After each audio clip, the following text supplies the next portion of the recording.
Slurpty diddly derp, my wonderful G's, and thank you everyone for sticking by me through thick and thin and being a part of this channel, and everyone who's been part of the label, and everyone on my Discord, and everyone who's bought a preset back, and everyone. I love you all. Thank you so much for being part of my journey into sound design chaos. And today I have created a free phase plant bass, which I'm gladly wanting all of you guys to go ahead and download and use. And I've created this patch with the intention of teaching you a little bit about phase plant from the limited knowledge of it that I have. And the difficulty level on this whistleblower bass is medium, 3 3/4 stars. Anyway, this is the whistleblower bass, and it sounds just like this.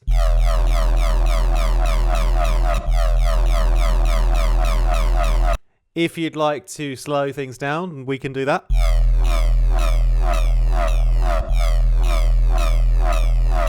If you'd like a slightly different tonality, that's also achievable.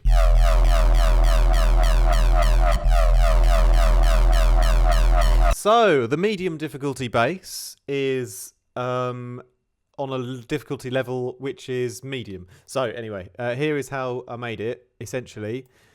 I used a sample from the granular generator, which was called the Whistle Down, and that goes through a big fat juicy sine wave, and that has a natural rhythm on it already. And then I try to match that natural rhythm with a separate LFO, which then controls a bit crusher effect, which it kind of adds this extra digital edge to the sound. So the movement is coming from the granular part plus the bit crusher combined. And I don't often use the bit crusher, and that's why I thought it would be cool to do a little video on a patch that uses that, because I haven't really done that so much before. But anyway, yeah, the point is that we have a sine wave, as I mentioned. Sounds, nice and simple, just at -12. It could be 24, whatever, really. Then we have a granular generator, and so the Whistle Down is one of the ones built into phase plant, so everyone's got access to it. It's the Alfheim whistle folder. And then I've put the start position on a macro. So this is where it says shift, and this is where you can change which part of the sample you want to use, and that's obviously going to create a different sound, which is cool. And then this part here is the part I always bother modulating, really, although, there's loads of things you can do in the granular generator and it looks complex, but all the results that I've always got have been messing with the pitch, the position of the sample, and then just this number here for the grains. And those 3 parameters on their own are I think my sort of holy trinity of parameters for the granular generator. So that with those 3 things you can do a lot, is what I'm trying to say. And then what you do is, in this case, set the output of the whole thing to go into the phase of the sine wave, and this will obviously create the FM effect, So it sounds like this. If I turn it up, I always like to do the FM about a quarter of the way round, because then you get that balance where you still got the sine wave, but you've got the extra harmonics, but it's not overkill. Also, thing to note is the gain on the original one, like the carrier signal. I've actually turned that off in this case. Sometimes you can leave it on and have the whistle sample and the sine wave. Sometimes you want it off. There's no right or wrong, really.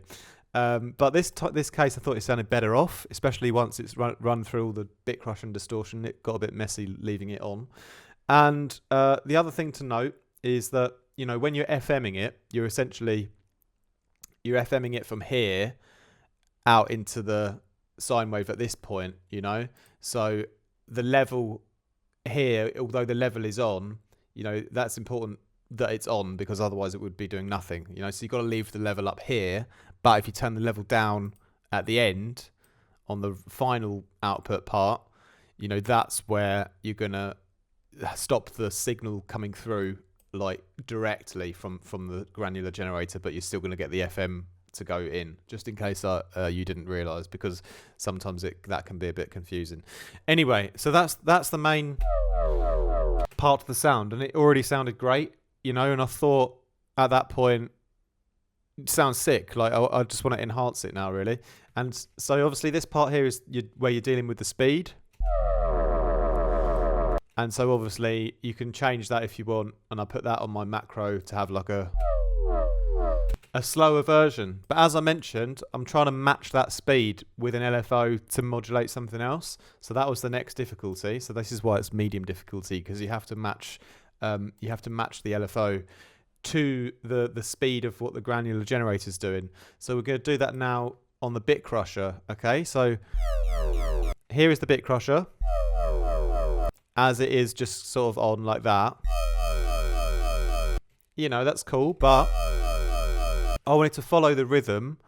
So what I did was I mixed it on the mix knob with the LFO, and I've also mixed it the actual up here is the tone. Okay, so that's also going on the LFO. So if we put that on, you know, mix coming up, the tone of the bit crusher slightly changing on the ramp down, yeah? And obviously if I'd done it wrong, it's going to become, the rhythm is separate from, you know, the first rhythm that's created through the granular generator, you know? So I've mixed it by ear. So just as if you were beat matching or DJing, that's how I always imagine I'm doing it. I'm trying to like beat match it to fit with the rhythm. So when it's like roughly there, I don't care if if the note goes out of sync, like, you know, 7 seconds later, you know, the main, I'm never going to use the sound for that long anyway, you know, but if I can beat match those first few seconds,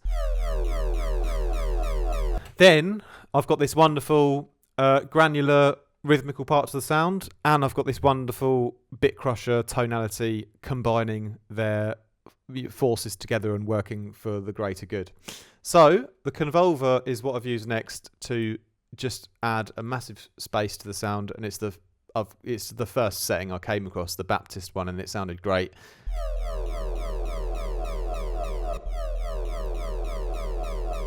Yes, I am very pleased with that. So next I thought I would just start distorting it now, because I mean, I'm never realistically going to do any sound design patch without distorting the living daylights out of it, because that's just the way I roll, baby.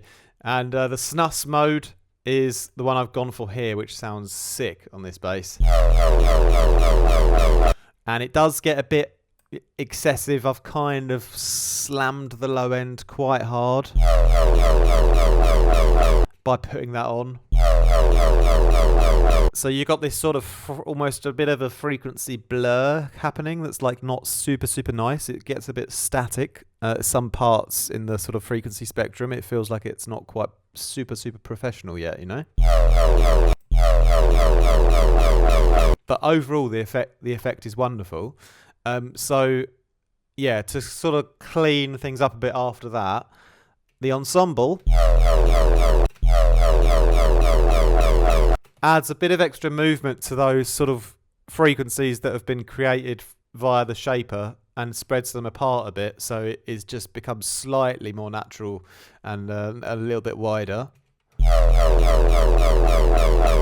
And then I've put on a dual delay, which is literally just for the 1%. The only concept behind that is just to give a little bit of a tail, which you can kind of...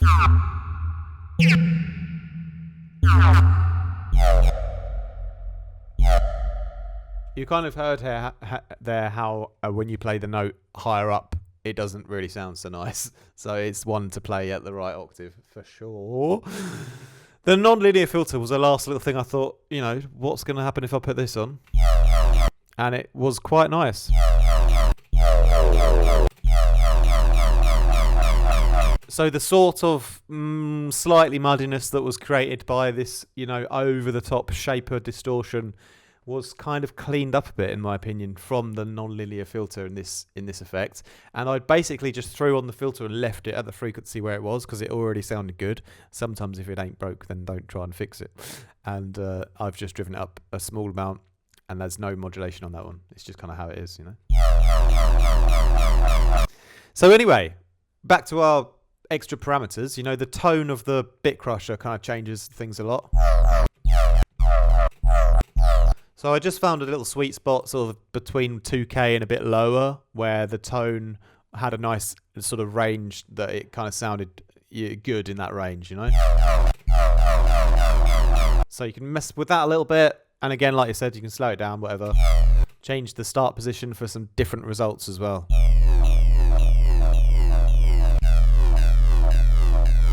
But yeah, I kind of like it in the original setting best. That's kind of how I designed it, like this. Well, actually, to be honest, the shift is originally up here, somewhere like that. But yeah, that's the Whistleblower bass anyway. Difficulty level medium. I'm sure you guys can follow along and create that. But if you'd like to just download the patch directly, you can feel free to do so. I'll provide the links down below. You can head over to Patreon and just grab that as a free download. And yeah, I hope you guys enjoyed that little tutorial today. I really like this bass, and I like the fact that I've managed to use a whistle, because yeah, just putting random stuff through a sine wave and hoping it works is one of the ways that I get enjoyment in my life. Anyway, thank you very much for watching again, and a massive thank you to all of you for your support, and much love. Have a great rest of your day. Peace out. Ciao, ciao.